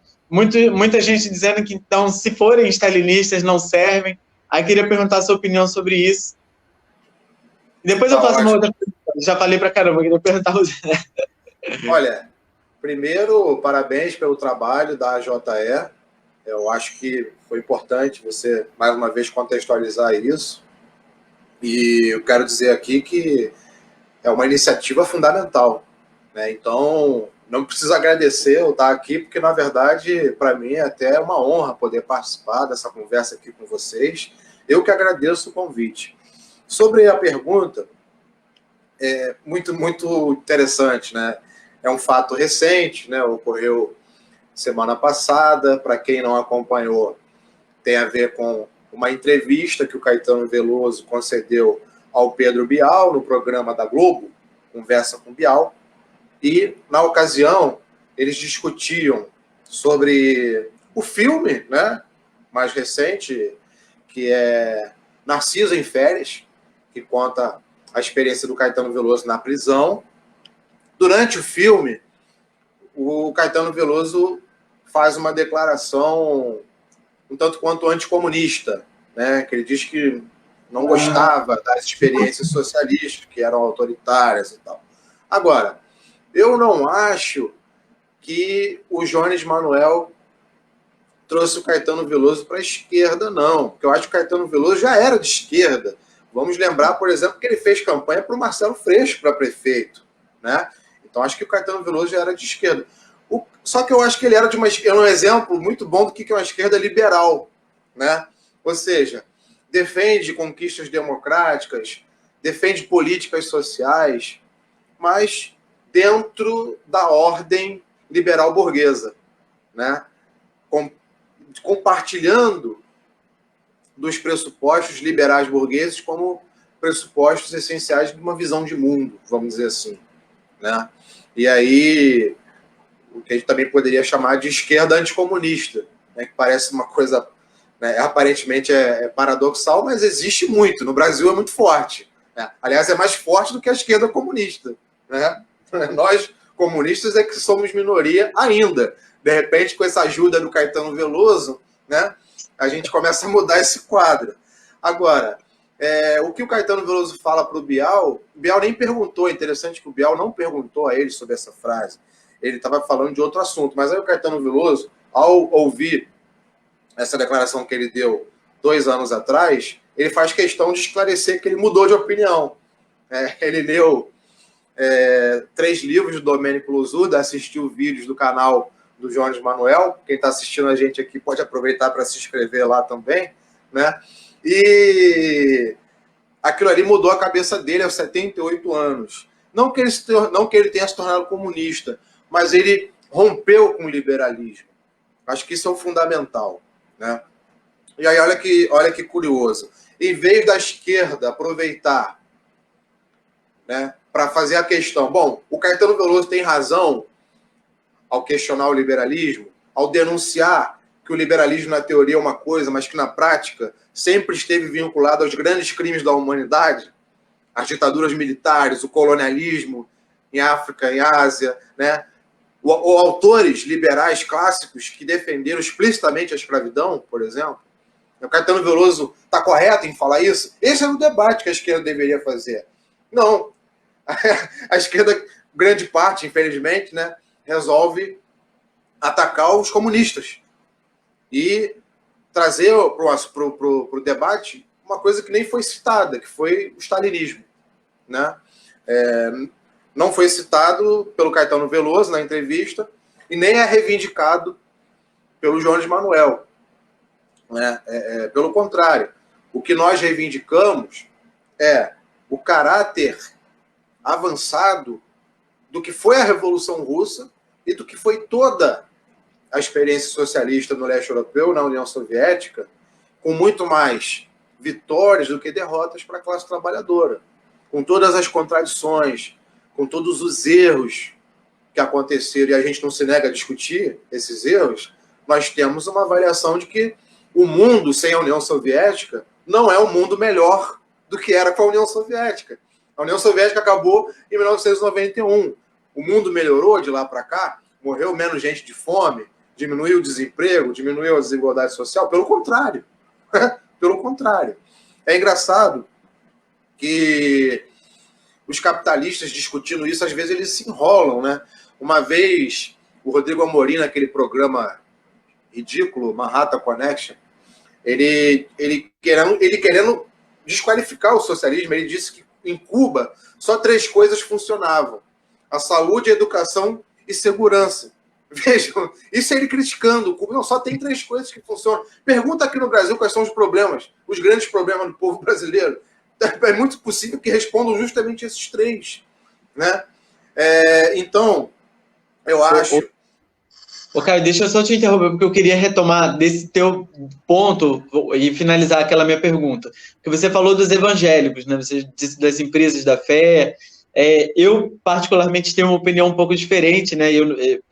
Eu acho que se a gente, por exemplo, é muito fácil aplicar essa lógica que conclui que essas igrejas são empresas da fé a uma igreja católica que tem várias escolas particulares, né? A elite das escolas do Rio de Janeiro é toda da igreja católica. Santo Agostinho, Santo Inácio, São Bento, a PUC, que tem em vários municípios, é a elite do ensino privado, no ensino superior, e a gente não está acostumado a falar da igreja católica como empresa da fé. A gente tem uma vinculação... É muito comum que rabinos, no caso da nossa comunidade judaica, sejam também empresários. Então, a figura do rabino empresário, que é ao mesmo tempo burguês e rabino, ela existe. Então, é muito fácil você dizer que se transforma em empresa da fé. Então, eu acho que do ponto de vista de um evangélico, quando ele não vê a mesma prática ser tratada da mesma maneira a respeito de religiões da elite, ele percebe que ele se vê subrepresentado nos parlamentos, né? No Rio de Janeiro é o estado o mais evangélico do Brasil, e, no entanto, a gente não tem, por exemplo, uma maioria de evangélicos no parlamento. Nunca teve, né? Eles estão subrepresentados, não sobre-representados em termos de uma identidade, né? Então, eu acho que a gente, às vezes, é tragado por um debate ideológico. Você estava falando do Lossurdo.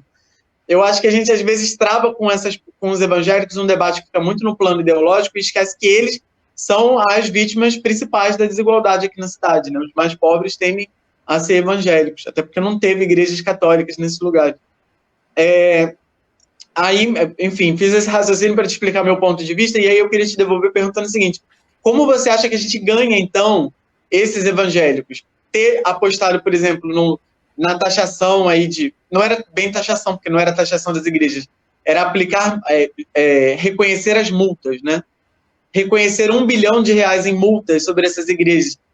Você acha que nos ajudaria a conquistar o eleitorado evangélico da periferia do Rio para uma consciência classista de trabalhadores? E se não, que eu entendo também se você achar que não, qual é a estratégia que a gente deveria adotar para dialogar com essas igrejas? Perfeito. Acho que você trouxe muita coisa legal para reflexão. Por exemplo, tem muita coisa que eu concordo, principalmente na necessidade de reconhecer a presença das igrejas evangélicas na periferia, nas favelas, a identificação da maior parte da população com essas religiões. Isso eu tenho pleno acordo, assim como também tenho pleno acordo que a gente tem que acabar com certos preconceitos que tem, né? Agora, isso não me tira da ideia que é o seguinte: eu não sou contra os evangélicos, né? Eu sou contra aqueles de qualquer religião que se utilizam da fé para fazer manipulação política e enriquecer, né? Em grande medida, o que a gente vem observando no parlamento, por exemplo, na bancada evangélica, são pastores. O próprio prefeito do Rio de Janeiro, né, ganhou a eleição usando muito esse discurso da Igreja Universal. Então a gente tem que contribuir cada vez mais para separar as coisas, né? Uma coisa é você ser contra os evangélicos. Acho que ninguém tem que ser contra os evangélicos, nem contra povo de religião nenhuma. Agora, sou absolutamente contra o Silas Malafaia. Não tenho como conciliar nada nem com ele, nem com o Bispo Macedo. São nossos inimigos. As pessoas que vão naquelas igrejas não são, mas eles são, né? Porque são enganadores, porque são oportunistas, porque apoiaram. Vamos lembrar que apoiaram e fizeram aliança com o PT. Crivella foi ministro da Dilma, né? Da pesca. E agora apoiam o Bolsonaro. Enfim, então eu acho que essa mistura de religião com política, ela é perigosa, né? A gente tem que... Só que a esquerda, eu dou razão para você no seguinte aspecto: a esquerda tem dificuldade de fazer esse debate, porque ao discutir as contradições e as falcatruas de uma parte dos pastores, não são todos, né? Porque também a maioria dos pastores são honestos, mas ao discutir... Padre safado também tem, rabino safado. De todas as religiões, mas o que a esquerda tem dificuldade, porque ao discutir as ações de uma minoria de pastores, né, que são mafiosos, acaba fazendo um debate que parece desqualificar todos os evangélicos, como se evangélico fosse sinônimo de ser alienado. Tá errado? Tá errado, né? Tem muito evangélico de esquerda, inclusive, evangélico contra o racismo, evangélico que defende as conquistas democráticas, e eles são, né, nossos aliados de primeira hora. Mas uma parte grande da esquerda tem que reconhecer que tem dificuldade de fazer esse debate, porque acaba desqualificando e generalizando. E essa generalização não ajuda. Não ajuda. Agora, isso não me leva a defender, por exemplo, a anulação das multas contra as grandes, o que eu chamo de empresas da fé. Porque a Igreja Universal, né, infelizmente, é isso. Existem comunidades dentro da Igreja Universal com pastores sinceros, honestos e, sobretudo, com fiéis tão sinceros e tão honestos quanto. Ora, provavelmente são a maioria, né? Mas a cúpula, a direção dessa entidade é notoriamente podre, né? E a gente tem que falar. A gente não pode defender conciliação com esse setor, né? Sem generalizar e sem deixar de reconhecer que a maioria está ali, né, por uma fé sincera e por uma grande honestidade. Valeu, Caio. Chamar o Bernardo, meu camarada.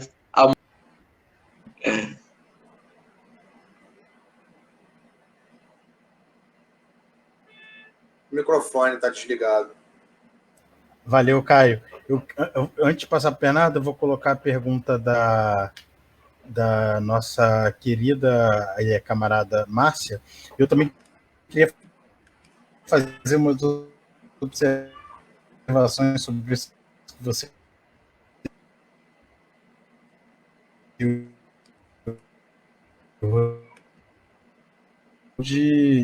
Isso é uma frase que se utiliza para aquela ruptura, para condenar, né, é um termo pejorativo, porque o Stalin ele não cria nenhuma linha teórica, né? Então ele aplica o leninismo, enfim, então a própria questão do stalinismo já é isso. E em relação ao Caetano, eu também não acho que Caetano tenha virado socialista, e para mim isso não importa nesse momento. O que importa é exatamente o que você falou. Vamos falar sobre isso, a gente precisa falar sobre isso, a gente precisa colocar outros autores. Tem o Losurdo, tudo bem, mas tem o Grover Furth, tem a Anne Lacroix, tem a Cláudia Jones, a gente vai ter vários autores, tem autores russos, o Bock. Então, esses autores não são traduzidos, muitos não são traduzidos, a maioria não é traduzido para o português, Michel ou Michael Parente. Então, existe um projeto que é para a gente não ter conhecimento, realmente. Essa é a grande verdade.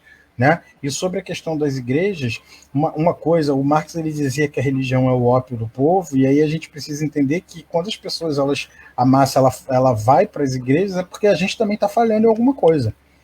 Né? A gente, enquanto esquerda, enquanto enfim, alguém que quer trabalhar a consciência de classe, etc., a gente está falhando. Eu acho que a gente também precisa reconhecer, né, as nossas falhas, porque senão a gente não melhora. E por fim,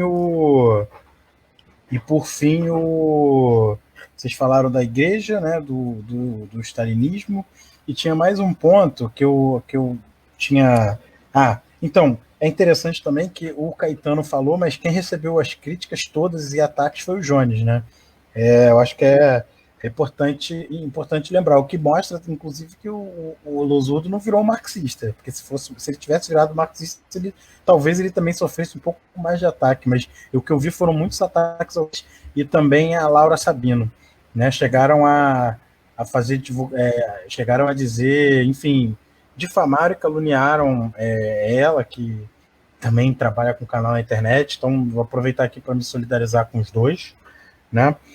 E eu acho que um outro ponto é a questão do fascismo. O fascismo é um movimento de massa, ele vai conquistar a massa, né? Então ele vai conquistar o povo para atacar os direitos do povo, né? É interessante. Então a gente realmente tem que lidar com isso também. Enfim, vou botar aqui a pergunta da Márcia e depois eu vou passar para o Bernardo, que vai ser a nossa última. Vamos lá, para a gente poder ir ver o jogo do Vasco. Companheiro, com sua experiência com moradores de rua, se eleito, o que pensa propor para reduzir o déficit habitacional da cidade? Regularização fundiária, aluguel social, ocupação de prédios ociosos? Eu acho que tem mais alguma coisa que não está aparecendo aqui no chat. Ocupações de prédios ociosos e... Eu não estou achando aqui o resto da pergunta.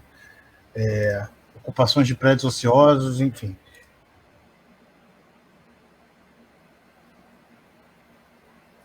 Eu não achei o resto da pergunta, aqui no chat não aparece toda. Tudo bem. Ô Maurício, eu acho que essa questão do stalinismo acaba sendo sempre aquele balanço superficial da história da União Soviética. Um balanço superficial que procura personalizar tudo que há de bom ou que há de ruim numa única figura, né? Então, eu acho que é errado tanto atribuir ao único sujeito, ao único indivíduo, todos os avanços obtidos pelo povo da União Soviética, assim como também é equivocado atribuir a um único indivíduo, um único personagem, né, todas as contradições e todos os problemas que aconteceram naquela experiência socialista. Né? Em síntese, acho que não se deve nem demonizar, nem santificar Stalin. Né?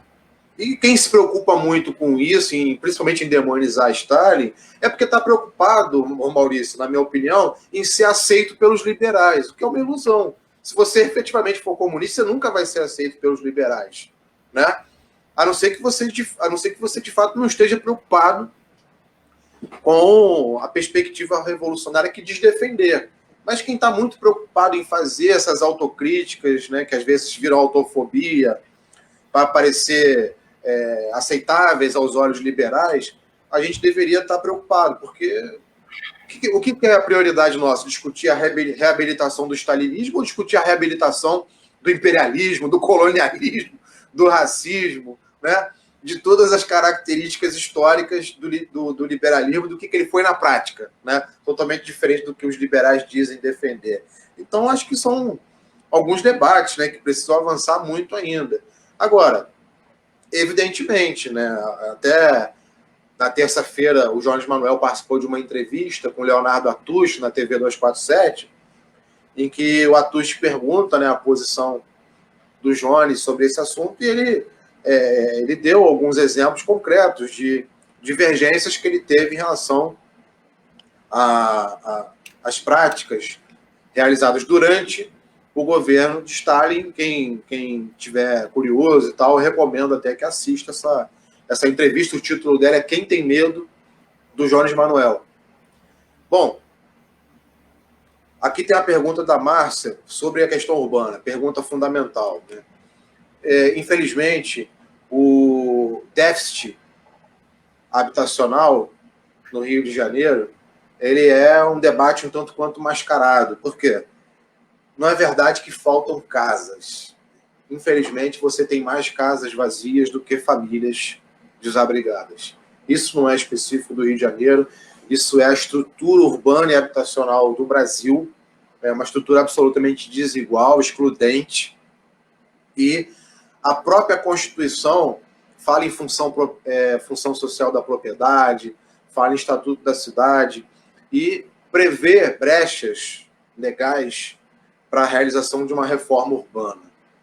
A verdade é que nunca houve interesse por parte das elites em resolver essa questão, porque, afinal de contas, o capitalismo dependente no Brasil vai muito bem, obrigado, sem enfrentar as suas mazelas, né? Porque o que se quer do país é isso, é um país que continue tendo a população, grande parte vivendo na miséria, né? Grande parte vivendo na precariedade de não ter um emprego estável, não ter carteira assinada e de não ter também a sua casa, um elemento tão fundamental, né, tão básico aí da dignidade humana. É por isso que grande parte da população é obrigada a recorrer, né, a construções improvisadas em áreas de risco do ponto de vista geomorfológico, e enquanto isso os imóveis permanecem fechados, esperando a valorização, ou seja, é a especulação imobiliária que é um dos problemas mais graves do município do Rio de Janeiro, das grandes metrópoles brasileiras como um todo, e que cabe a nós ter a coragem de enfrentar e de debater de fato a quem pertence a cidade. Essa é a questão de fundo, né? Sem tocar o dedo nessa ferida, né, a quem pertence o solo urbano, né, a gente não vai avançar para muito além do que já foi feito aí em toda a história da nossa república, né, e da assim chamada democracia.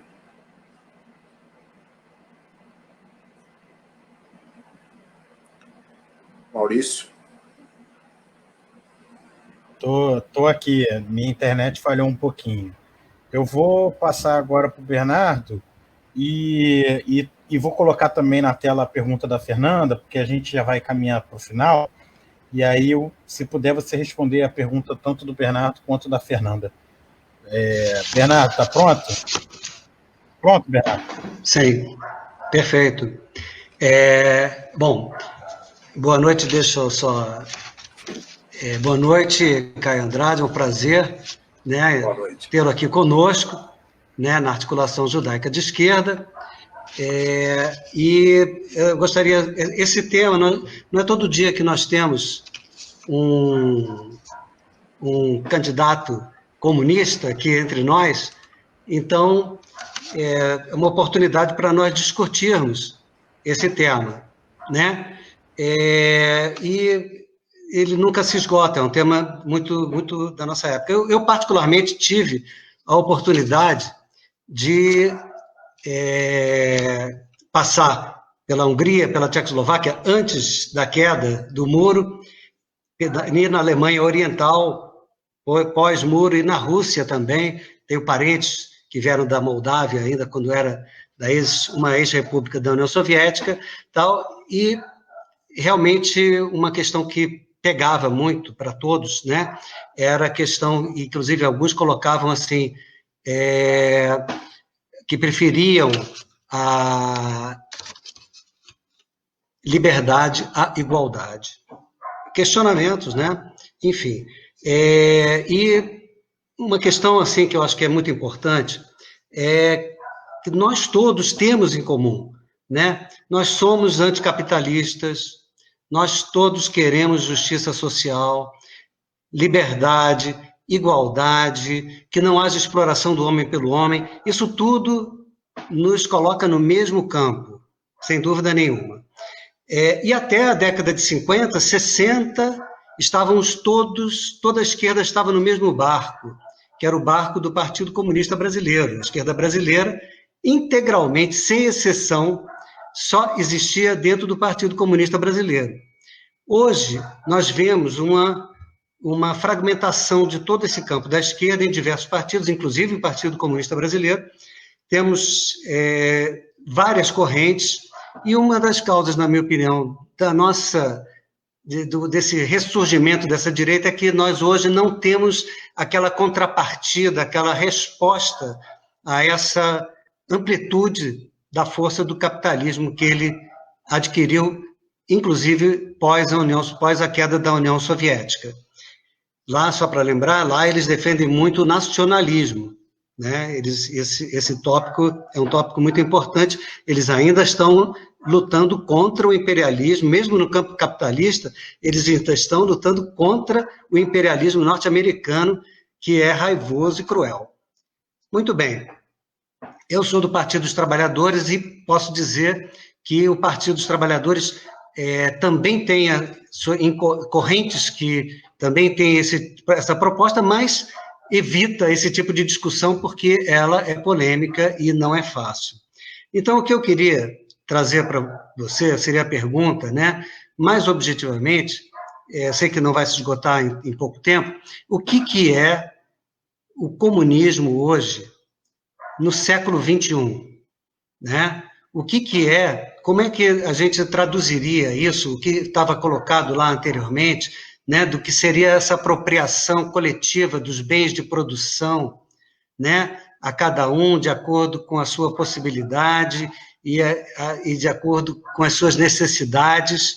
Então, como traduzir isso em economês numa sociedade em que a gente vê movimentos populares como o ST lutando pela propriedade da terra, né? Não há uma luta pela coletivização da terra.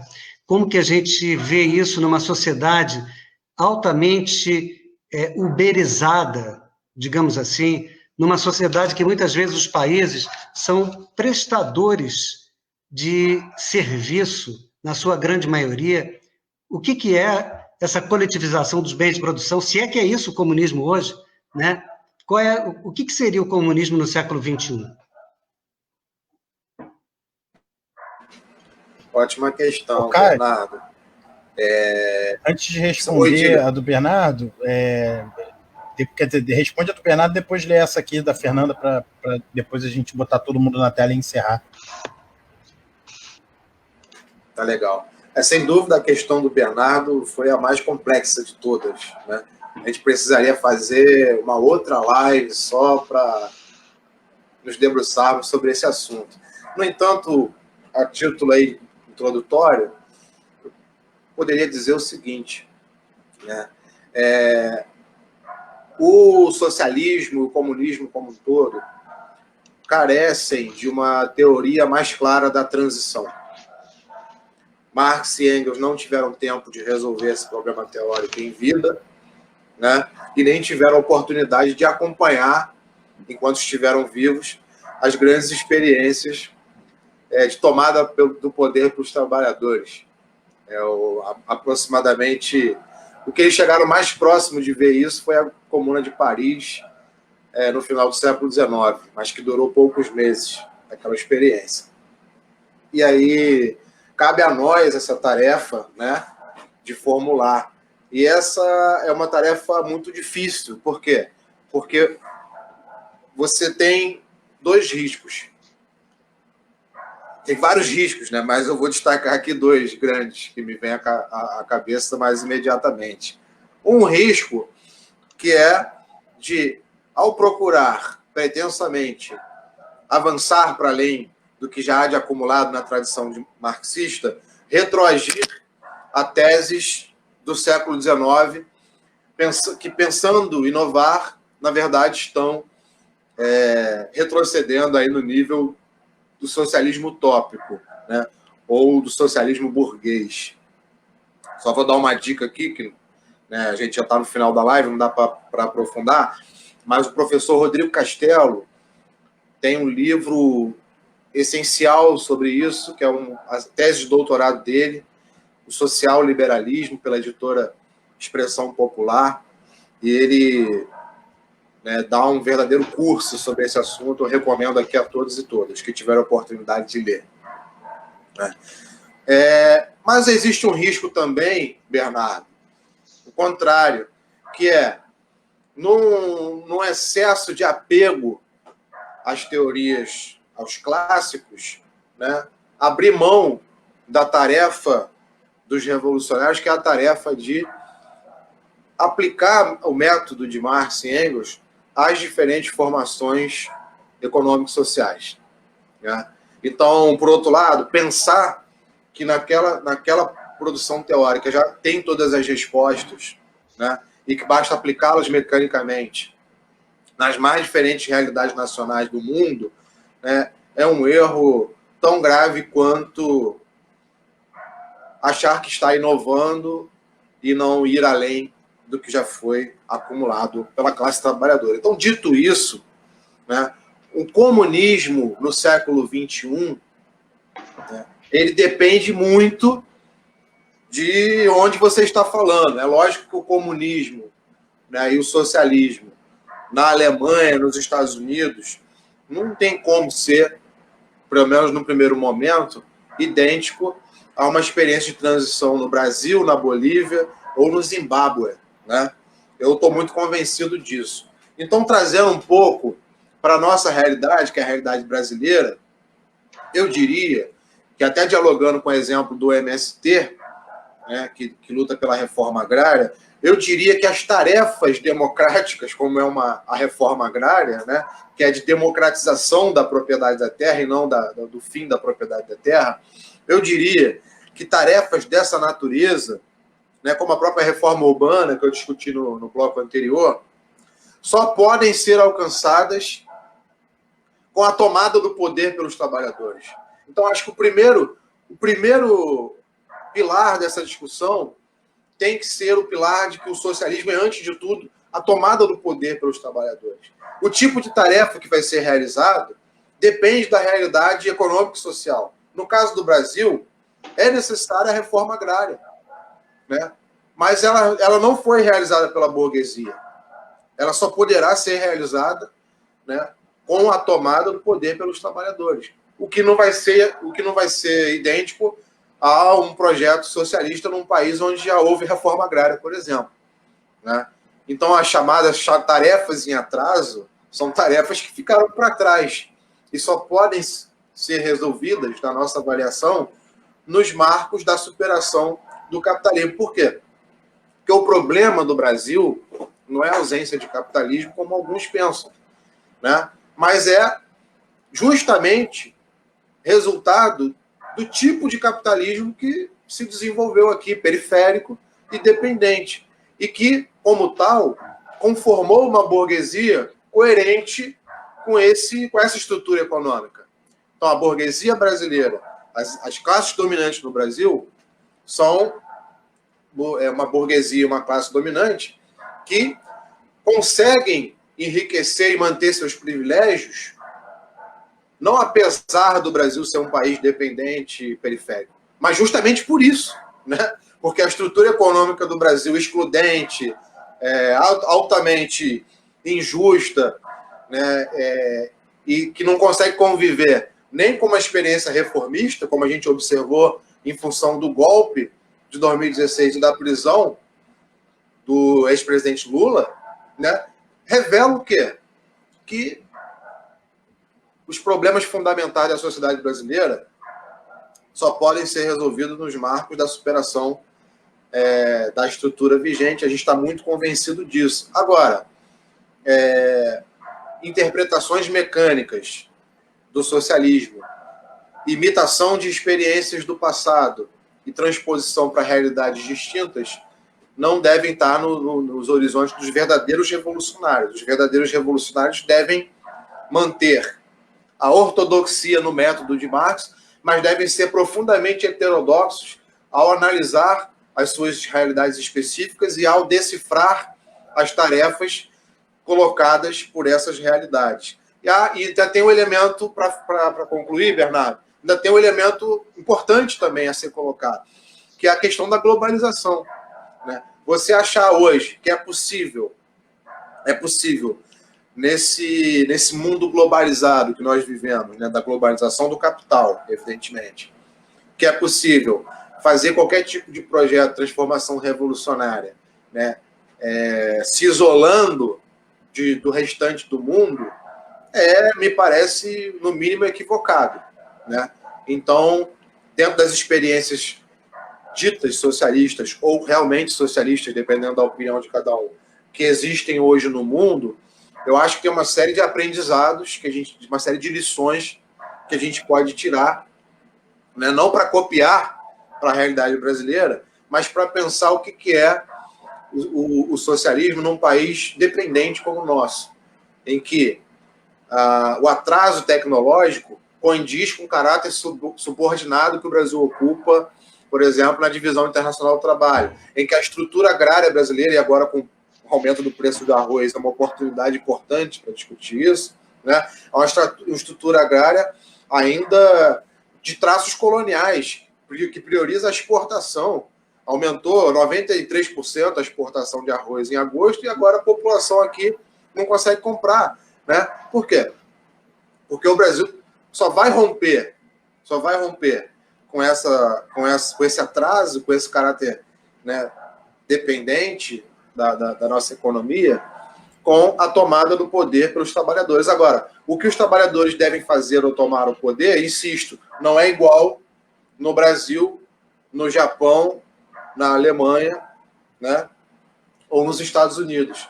Não sei se consegui responder minimamente a questão, que é uma questão muito, muito difícil, né, mas espero pelo menos ter conseguido aqui trazer alguns elementos para iniciar uma reflexão nesse sentido.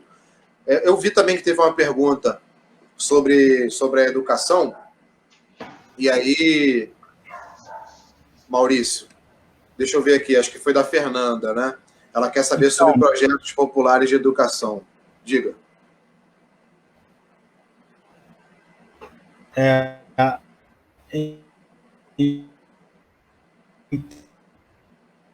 Então, tá me ouvindo, né? A minha internet ela tá travando aqui a imagem, por isso que eu tava com medo Tô ouvindo. De não conseguir. Vou colocar aqui. A pergunta dela é possível a prática de... Ela é uma pergunta sobre educação, né? Projetos populares de educação. Ela pergunta se é possível a prática de uma educação popular, não no sentido do acesso à educação, mas a forma e conteúdo dessa educação, no contexto da sociedade capitalista neoliberal em que vivemos. Legal, Fernanda. Eu sou professor da rede pública, sempre fui, desde que me formei, e também sou educador popular, do Grupo de Educação Popular 13 de Maio. Então, eu vou te responder de forma dialética. E não é possível, né?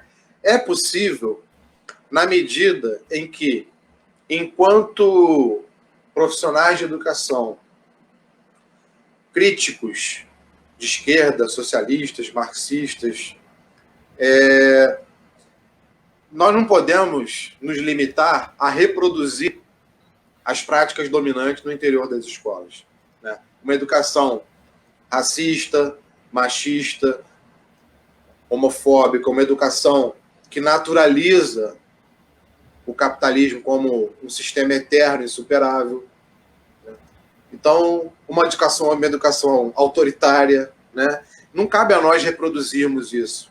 É nosso papel, nosso dever, a nossa obrigação fazermos o máximo que tiver ao nosso alcance, não só na prática individual, sala de aula, mas também na organização com os colegas, com a categoria, para pensar coletivamente projetos pedagógicos que contribuam para despertar a formação crítica nos estudantes e contribuir para a causa da emancipação humana, né? E aí existe muita formulação boa nesse sentido, né? Me vem à cabeça aqui de mais imediato Saviani, por exemplo, acho que é um autor importante nesse sentido, mas acho que também é legal resgatar os próprios pedagogos soviéticos, que são muito esquecidos, né? Como Makarenko, como Pistrak, por exemplo, né? Que não são muito lembrados. Então, acho que é interessante, depois, até para a gente aprofundar essa discussão. Então, acho que é possível, e existem, inclusive, várias práticas nesse sentido, e principalmente práticas coletivas, né? Vinculadas aos sindicatos combativos, vinculadas aos movimentos sociais, vinculadas aos coletivos de educação popular. Agora, não podemos negar que são práticas sempre limitadas, né?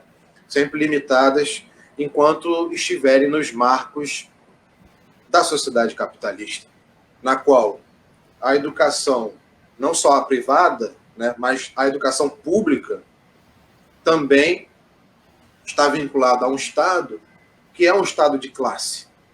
E, como tal, está a serviço da classe dominante. Portanto, o que ainda existe de autonomia pedagógica na educação e que procura o tempo todo cercear e eliminar com projetos, por exemplo, do Escola Sem Partido, que na verdade é a escola do Partido Único, né? Nós não só devemos combater veementemente, como também devemos entender que um projeto de educação, uma política de educação efetivamente voltada para as necessidades e para os interesses da classe trabalhadora só pode ser plenamente alcançado numa outra sociedade. O que não nos desobriga a, desde já, lutar e ensaiar nas experiências possíveis de resistência e contraofensiva. Tá bom? Obrigado pela pergunta aí também, Fernanda. Caio, muito obrigado.